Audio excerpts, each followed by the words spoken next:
Welcome friends on Shri Ram classes Bikaner. आज अपन बात करने वाले हैं राजस्थान के भौतिक प्रदेशों में अरावली के बारे में। ठीक है, तो हम शुरू करते हैं हमारे राजस्थान का एक महत्वपूर्ण भौतिक प्रदेश अरावली। दोस्तों, अरावली जो पर्वतमाला है, हम हमेशा से सुनते आए हैं कि ये विश्व की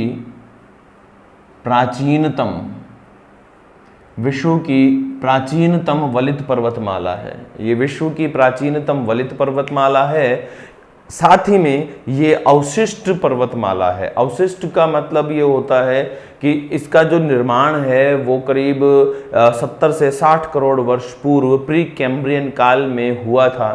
ठीक है, तो उस समय ये अपने उत्थान की अवस्था में रही, लेकिन वर्तमान में अपक्षय और अपर्दन के परिणाम स्वरूप ये कट छट कर एक अवशिष्ट बचा कुचा भाग रह गई है। ठीक है, तो एक अवशिष्ट पर्वतमाला है। साथ ही में हम पढ़ते हैं कि ये विश्व की प्राचीनतम वलित पर्वतमाला है। वलन क्या होता है ये हम जानते हैं। ये वलन होता है। वलन मीन्स होता है फोल्ड। ये फोल्ड है, अरावली फोल्ड है। ठीक है, तो अब इस वलन में हमें कुछ ऊंचे उठे भाग नजर आ रहे हैं। वलन का जो ऊपर उठा भाग होता है उसको हम अपनति कहते हैं, और वलन का जो नीचे स्थित भूभाग होता है उसको हम अभिनति कहते हैं। नीचे स्थित भाग अभिनति और ऊपर स्थित भाग अपनति कहलाता है। तो अरावली हमारी इस प्रकार की पर्वतमाला है, अपनति और अभिनति।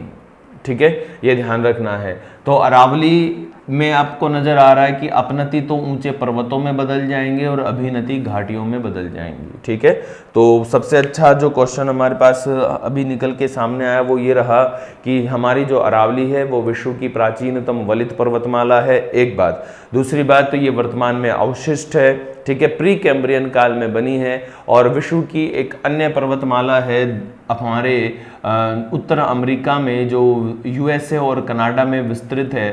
पर्वतमाला का नाम है अपलेशियन।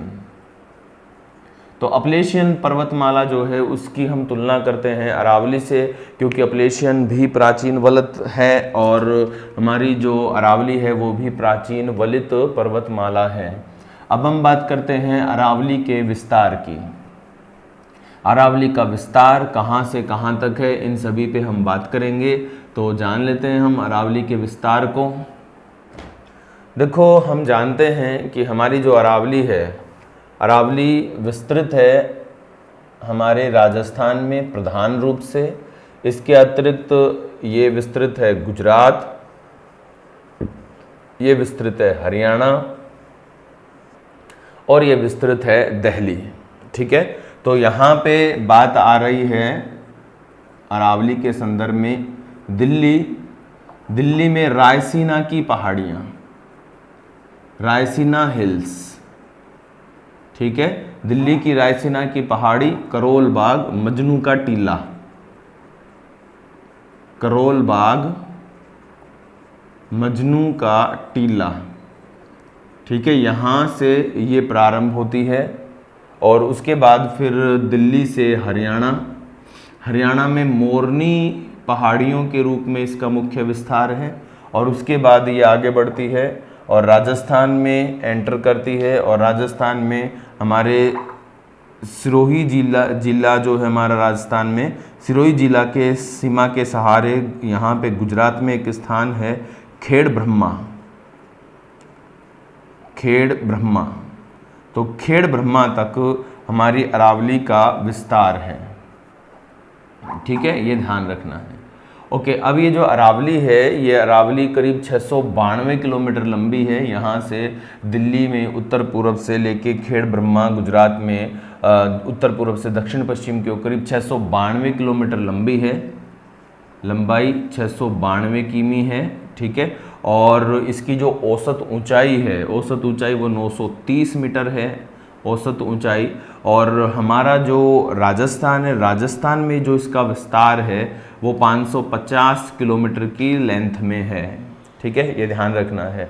तो 550 किलोमीटर की लंबाई में हमारे राजस्थान में ये विस्तृत है। ठीक है, ये ध्यान रखना है। अब अरावली जो है, इस अरावली का जो सबसे ऊंचा शिखर है, सबसे ऊंचा शिखर हमें देखने को मिलता है सिरोही में ही, और वो शिखर आप जानते ही हैं कौन है, वो है गुरु शिखर। गुरु शिखर, ठीक है, ये ध्यान रखना। गुरु शिखर को गुरु माथा भी कहते हैं, गुरु शिखर को गुरु माथा भी कहते हैं, तो गुरु शिखर हो गया। और कर्नल जेम्स टोड, आप जानते हैं कर्नल जेम्स टोड ने इसे क्या कहा था, कर्नल जेम्स टोड ने इसे एक नाम और दिया था, संतों का शिखर, ठीक है, ये ध्यान रखना है।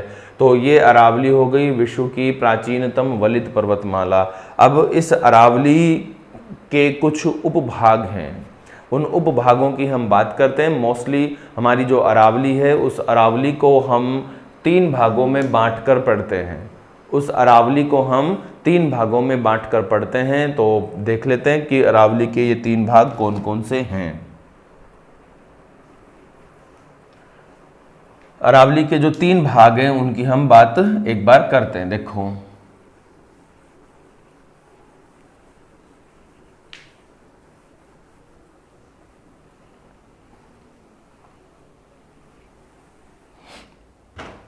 हमारी जो अरावली है, अरावली के जो 3 भाग हैं उनमें एक तो आ जाती है उत्तर पूर्व अरावली। उत्तर पूर्व अरावली इधर झुंझुनू, सीकर,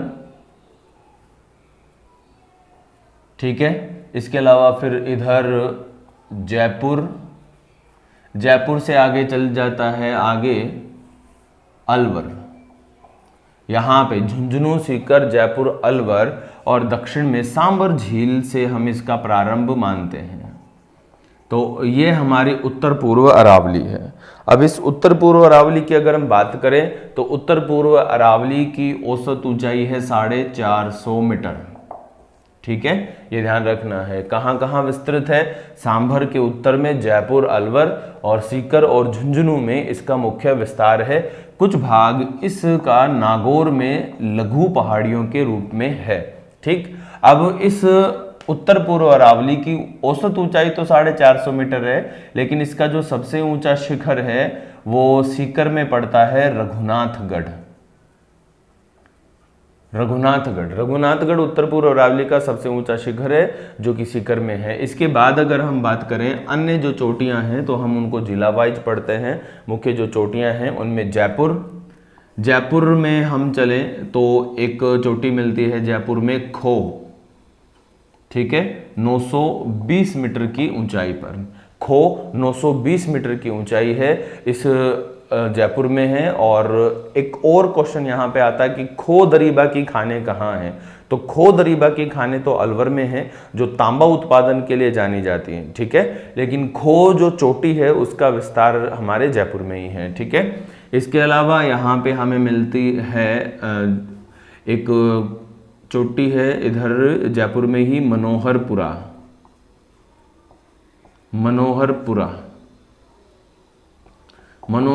747 मीटर की हाइट पर होता है। मनोहरपुरा 747 मीटर होता है, ठीक है, ये ध्यान रखना है। यहीं जयपुर में ही हमें एक और चोटी मिलती है बरवाड़ा की हाइट है 786 मीटर, ठीक है। अब अन्य कुछ निम्न ऊंचाई की, यहाँ मध्यम ऊंचाई की यहाँ कुछ चोटियां मिलती हैं, जैसे जयगढ़ है,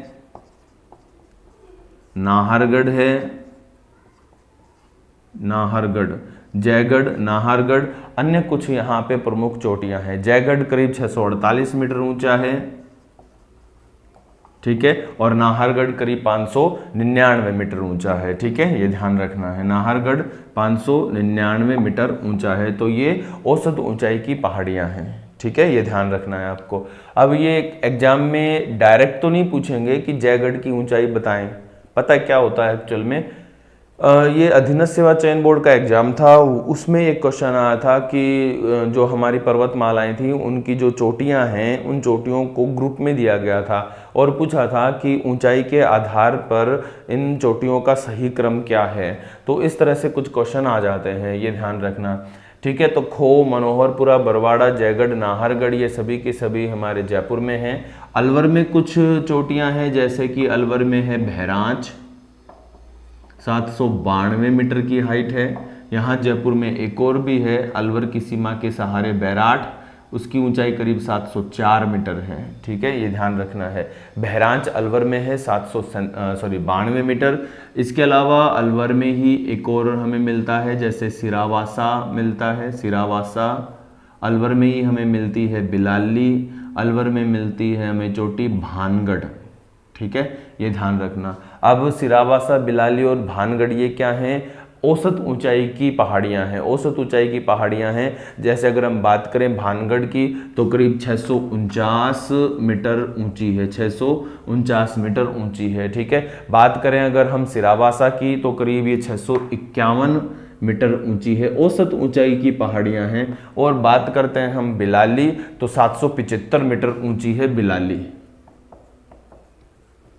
ठीक है, औसत ऊंचाई की पहाड़ियां हैं। ये एग्जाम में पूछा जाता है। इनका आरोही क्रम या अवरोही क्रम ऊंचाइयों के आधार पर पूछा जाता है। ठीक है, ये ध्यान रखना है।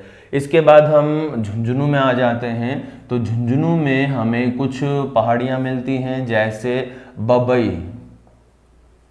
बबाई की ऊंचाई करीब 780 मीटर है, झुंझुनू में है। इसके अलावा झुंझुनू में ही हमें लोहारगल की पहाड़ियां मिलती हैं और मालकेतु की पहाड़ियां मिलती हैं, मालकेतु और लोहारगल। ठीक है, ये ध्यान रखना है झुंझुनू में। तो बबई और लोहारगल और मालकेतु की ऊंचाई नहीं मिलती है। तो ये झुंझुनू पहाड़ियों के साथ साथ जाना जाता है एक विशेष खनिज तांबा उत्पादन के लिए। तो इसी वजह से हम झुंझुनू को तांबा जिला भी कहते हैं। सीकर में रघुनाथगढ़ है, हर्ष पर्वत है, झीण है, शाकंभरी है, ये अन्य पहाड़ियां हैं।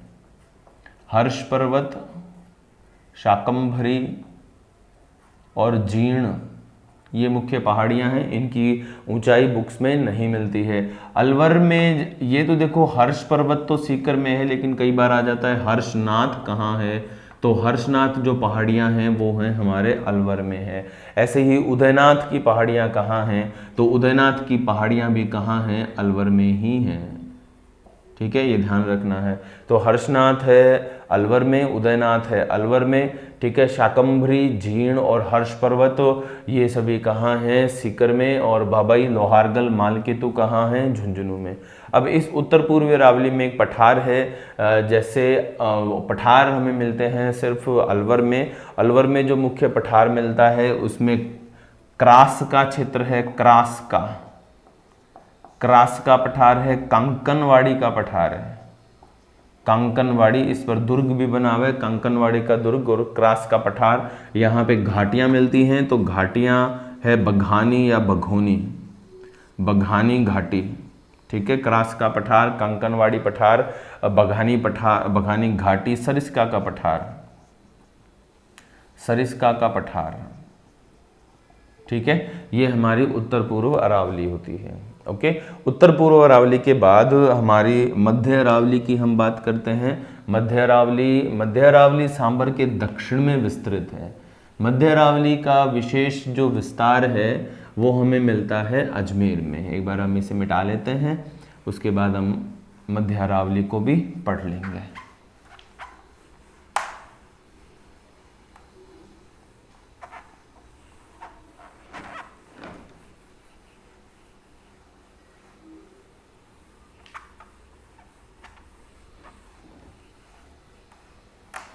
ठीक है, बात करते हैं हम मध्य अरावली। ये हमारी सांबर झील।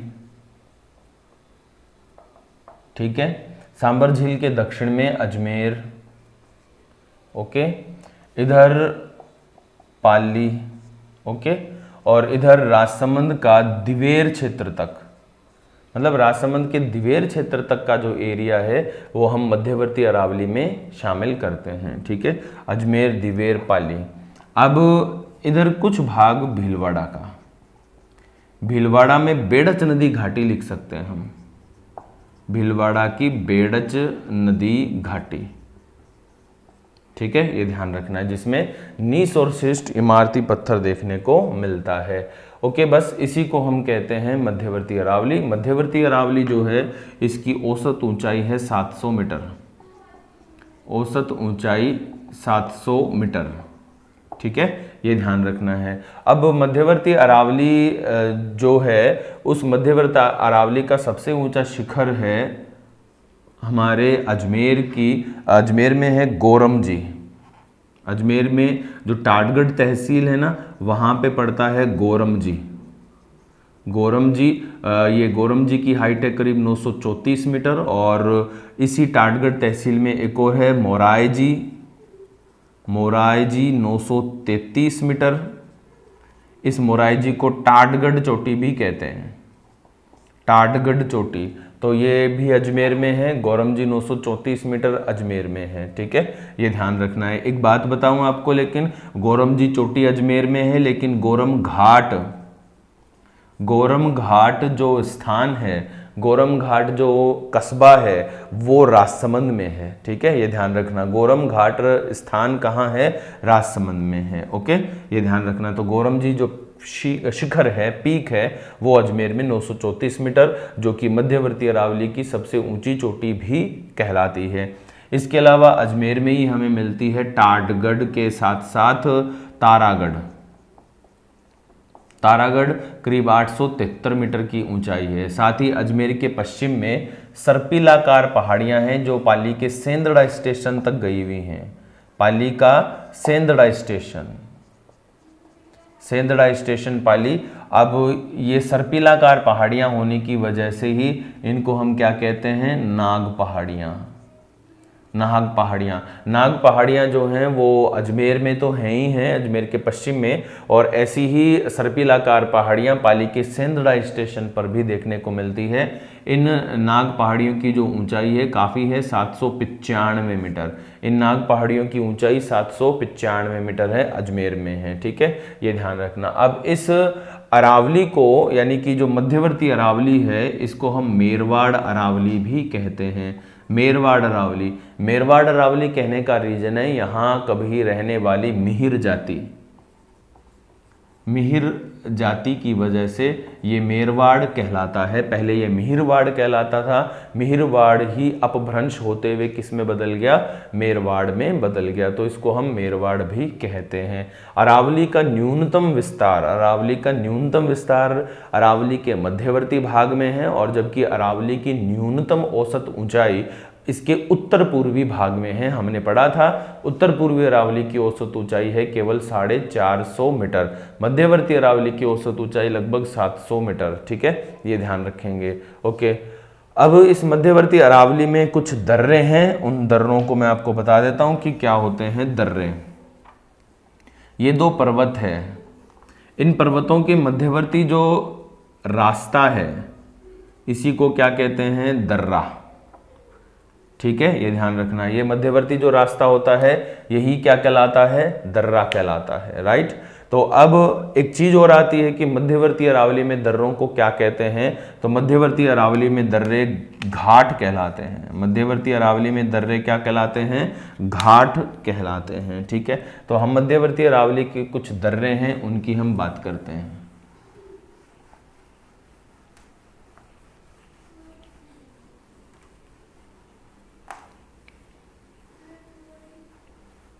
मध्यवर्ती अरावली के कुछ दर्रे हैं, पढ़ते हैं हम कौन से दर्रे हैं मध्यवर्ती अरावली में। यहाँ पे सबसे पहले मान लीजिए हम लिखें अजमेर। इधर अजमेर से कनेक्ट होके एक जिला है पाली, इधर अजमेर से कनेक्ट होके एक जिला है राजसमंद। बस ये जो दर्रे हैं वो इन्हीं 3 जिलों से संबंधित हैं। ओके ना। तो अजमेर का जो ब्यावर स्थान है, इस ब्यावर को पाली से जोड़ते हुए एक दर्रा है, दर्रे का नाम है बर्र घाट। ठीक है, बर्र घाट अगर हिंदी ग्रंथ अकादमी की बुक की हम बात करते हैं, हरिमोहन सक्सेना, तो वो बर्र घाट कहते हैं कि बर्र घाट अजमेर के ब्यावर क्षेत्र में है। लेकिन बर्र स्थान, एक चीज बता देता हूं, उस बुक के अकॉर्डिंग हिंदी ग्रंथ अकादमी की बुक है, राजस्थान सरकार के द्वारा छपती है हिंदी ग्रंथ अकादमी की बुक, हरिमोहन सक्सेना बर्र घाट जो है, इस बर्र घाट को बताते हैं ब्यावर में, लेकिन कहते हैं कि बर जो स्थान है, बर स्थान कहाँ है, पाली में है। बर स्थान कहाँ है, पाली में है। तो इस ब्यावर को पाली से मार्ग प्रदान करते हुए एक दर्रा पढ़ लिया हमने, बर्र घाट। ऐसे ही फिर राजसमंद और पाली, राजसमंद और पाली को जोड़ते हुए एक दर्रा है गोरम घाट। गोरम घाट ये राजसमंद में है, ठीक है। इसके अलावा फिर इधर ही राजसमंद और पाली को जोड़ते हुए एक दर्रा है, दर्रे का नाम कामली घाट। कामली घाट, गोरम घाट, कामली घाट काफ़ी फेमस दर्रे हैं राजसमंद के। और गोरम घाट तो खूबसूरत है। गोरम घाट दर्रे को राजस्थान का स्वर्ग भी कहते हैं। गोरम घाट दर्रा राजस्थान का स्वर्ग भी कहलाता है। गोरम घाट राजसमंद में है, गोरम घाट स्थान राजसमंद में है, गोरम घाट रेलवे स्टेशन राजसमंद में है। खूबसूरत है बहुत, ठीक है, ये ध्यान रखेंगे। तो गोरम घाट जो दर्रा है, इस दर्रे को राजस्थान का स्वर्ग कहा जाता है। इसके अलावा जैसे सरूपा घाट है, सरूपा घाट, परवेरिया घाट, परवेरिया घाट, ठीक है, ये सरूपा घाट, परवेरिया घाट ये भी कहाँ हैं, हमारे अजमेर में ही हैं, ठीक है। बस मध्यवर्ती अरावली में ये प्रसिद्ध दर्रे हैं। और इसके बाद हम बात करते हैं हमारी दक्षिण पश्चिम अरावली के बारे में।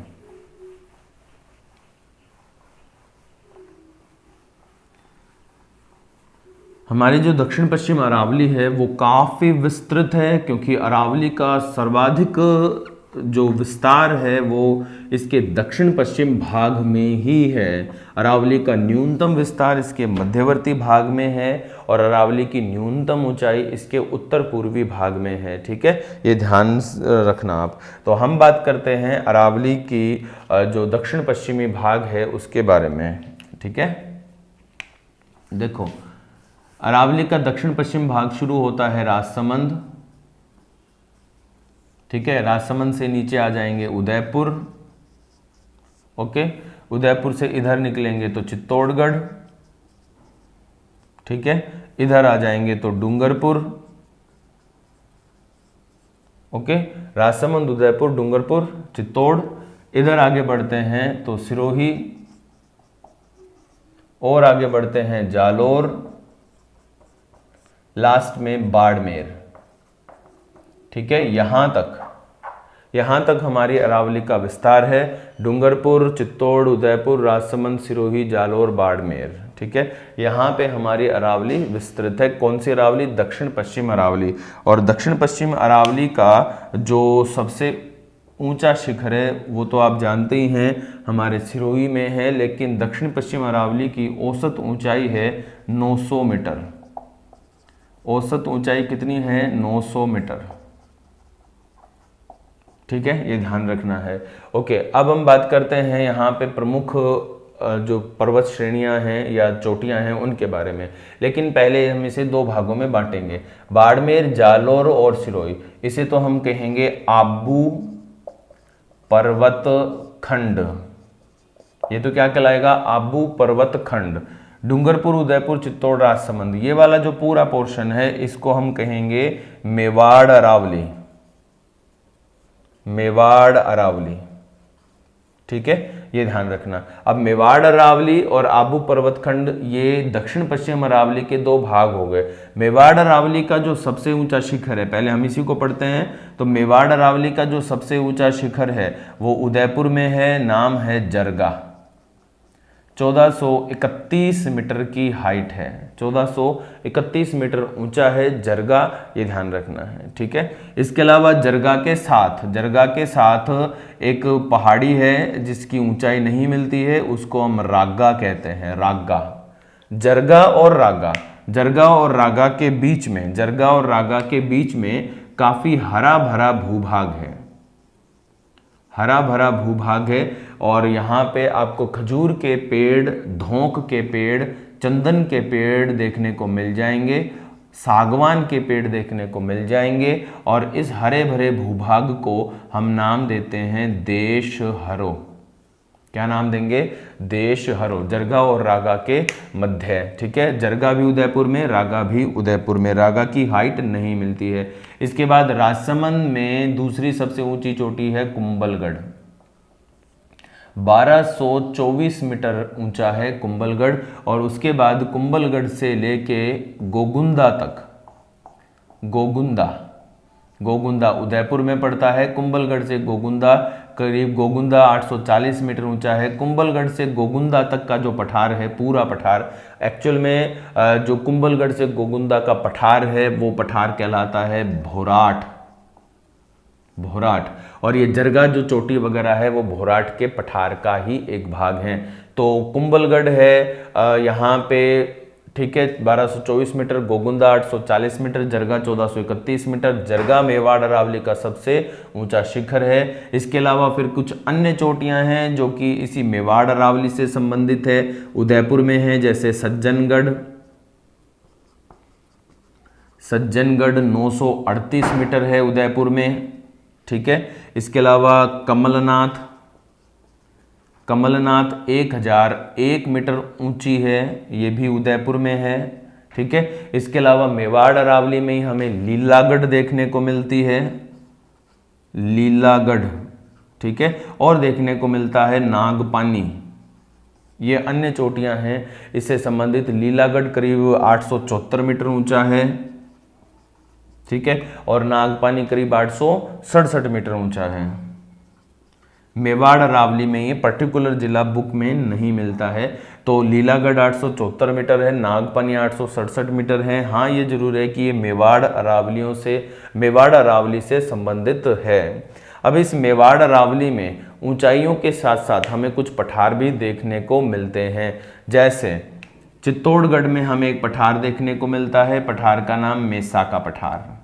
मेसा के पठार की खास विशेषता है कि ये मेज के समान है, समतल मेज के समान, ठीक है। मेज के समान जो पठार है, इसी पठार को हम क्या कहते हैं, मेसा का पठार। और इस मेसा के पठार पर बना हुआ है राजस्थान का सबसे बड़ा लिविंग फोर्ट चित्तौड़गढ़, ठीक है, ये ध्यान रखना है। इसके अलावा उदयपुर, चित्तौड़ के दक्षिण में कौन है, चित्तौड़ के दक्षिण में है प्रतापगढ़।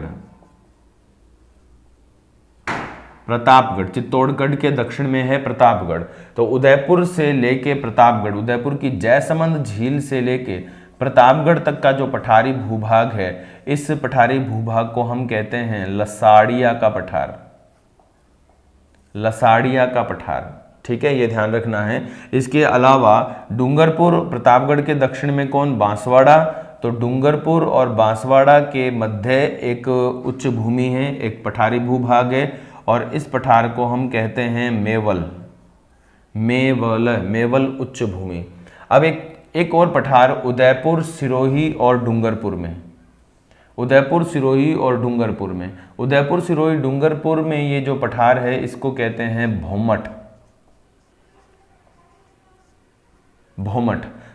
वास्तव में क्या होता है, भोमट होता है ये हमें जो एक देवता है, भूमि रक्षक देवता भूमिया जी, उनके नाम पर ये भोमट क्षेत्र है। यहाँ पे भील जनजाति का निवास स्थान है, जो कि उदयपुर, सिरोही और डूंगरपुर के जनजातीय क्षेत्र यहाँ पर हैं। अरावली पदीय क्षेत्र है, तो इसे हम भोमट कहते हैं, ये ध्यान रखना है। इसके अलावा कुछ पठार जैसे भीलवाड़ा में है, जैसे बिजासन का पठार है, ठीक है, बिजोलिया का पठार है, ये ध्यान रखना है। तो भीलवाड़ा में भी है बिजासन का पठार, बिजोलिया का पठार, ठीक है। अब ये तो बात हो गई है इस मेवाड़ अरावली की। मेवाड़ अरावली के बाद हम बात करते हैं आबू पर्वत खंड। आबू पर्वत खंड में हमने शामिल किया है सिरोही, जालोर और बाड़मेर को। तो अब जब सिरोही की बात करते हैं तो आप ये जानते ही हैं कि इस सिरोही में संपूर्ण अरावली का सबसे ऊंचा शिखर है, और वो कौन है, गुरु शिखर 1722 मीटर की ऊंचाई है। इस गुरु शिखर को गुरु माथा भी कहते हैं, और कर्नल जेम्स टोड ने इसे संतों का शिखर नाम दिया है। गुरु शिखर हो गया। इसके अलावा यहाँ पे हमें मिलता है शेर, सिरोही में ही है शेर, 1597 मीटर की ऊंचाई है शेर की। यहाँ पे है फिर अचलगढ़ 1380 मीटर है। अचलगढ़ जो 1380 मीटर है, यहाँ पे शानदार अचलेश्वर महादेव का मंदिर है, अचलगढ़ है। इसके अलावा यहाँ पे आबू पर्वत है, आबू पर्वत 1295 मीटर की ऊंचाई है आबू पर्वत की। इसके अलावा यहाँ पे ऋषिकेश है, ऋषिकेश 1017 मीटर की ऊंचाई है। ठीक है, काफ़ी प्रसिद्ध ऊंची चोटियां हैं यहाँ पर। ठीक है, जिनमें गुरु शिखर, शेर, अचलगढ़, आबू पर्वत, ऋषिकेश, दिलवाड़ा 1442 मीटर ऊंचा है। ठीक है, ये ध्यान रखना है। तो इस तरह से मैंने इनको क्रम से तो नहीं बताया, लेकिन क्रम की आवश्यकता नहीं है। यहाँ पे आप इनकी ऊंचाइयों को याद रखोगे तो वो क्रम आपको स्वतः ही याद हो जाएगा। ठीक है, ये ध्यान रखना है। अब सिरोही का जो पूर्वी प्रदेश है, ये वाला, जैसे मान लो ये सिरोही है, सिरोही के पूर्वी प्रदेश में तो पर्वतीय क्षेत्र है, और उत्तर पश्चिमी जो क्षेत्र है सिरोही का, ये है मरुस्थली। ये मरुस्थली प्रदेश है और ये पर्वतीय क्षेत्र है ना, ये पर्वतीय क्षेत्र है। तो अब सिरोही के पूर्वी प्रदेशों में कुछ पहाड़ियां मिलती हैं, जिन पहाड़ियों की शेप कैसी है, रेक्टेंगल, यानी आयताकार शेप है, आयताकार शेप है। और आयताकार वाली शेप की जो पहाड़ियां होती हैं सिरोही के पूर्व में, इनको हम क्या नाम देते हैं, भाक्कर। ठीक है, क्या कहेंगे, भाक्कर कहेंगे। तो ये क्वेश्चन आता है, सिरोही के पूर्व में स्थित तीव्र ढाल वाली कटकनुमा पहाड़ियां, जिनका भी ढाल तीव्र होता है उनको क्या कहते हैं, कटक कहते हैं। तो तीव्र ढाल वाली कटकनुमा जो पहाड़ियां होती हैं सिरोही में, वो क्या कहलाती हैं, भाक्कर कहलाती हैं। ऐसे ही तीव्र ढाल वाली जो पहाड़ियां हैं जालोर में भी हैं, और जालोर में भी उन्हें भाक्कर ही कहते हैं। ठीक है, अब कुछ प्रसिद्ध हैं जैसे पहाड़ियां, जैसे जालोर में इसराना भाक्कर, इसराना भाक्कर, रोजा भाक्कर, इसराना भाक्कर, रोजा भाक्कर। ठीक है, इसके अलावा जालोर में ही मिलता है डोरा पर्वत,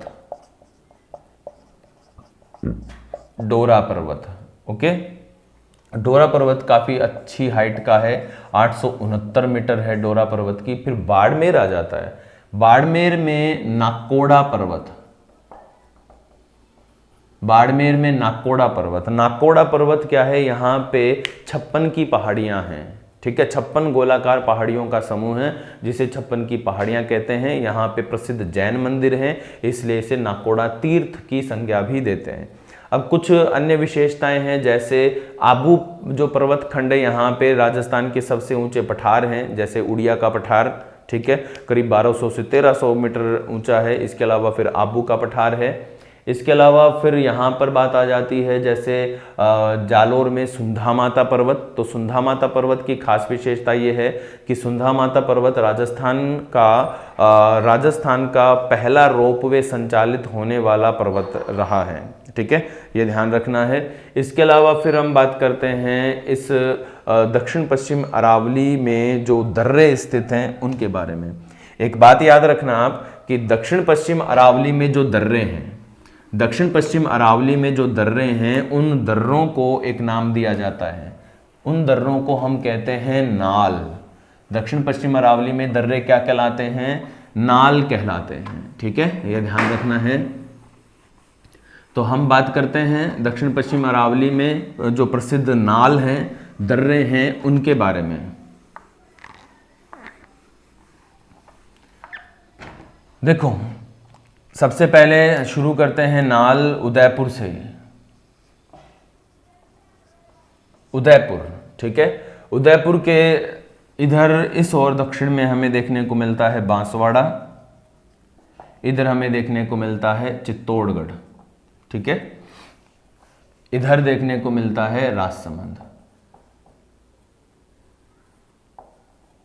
और यहां देखने को मिलता है पाली। ठीक है, अब देखना, उदयपुर से बांसवाड़ा जब हम आते हैं तो हमें देखने को मिलती है केवड़ा की नाल। केवड़ा की नाल, केवड़ा की नाल उदयपुर में है। इसके बाद उदयपुर से जब चित्तौड़ निकलते हैं तब हमें देखने को मिलती है देबारी नाल।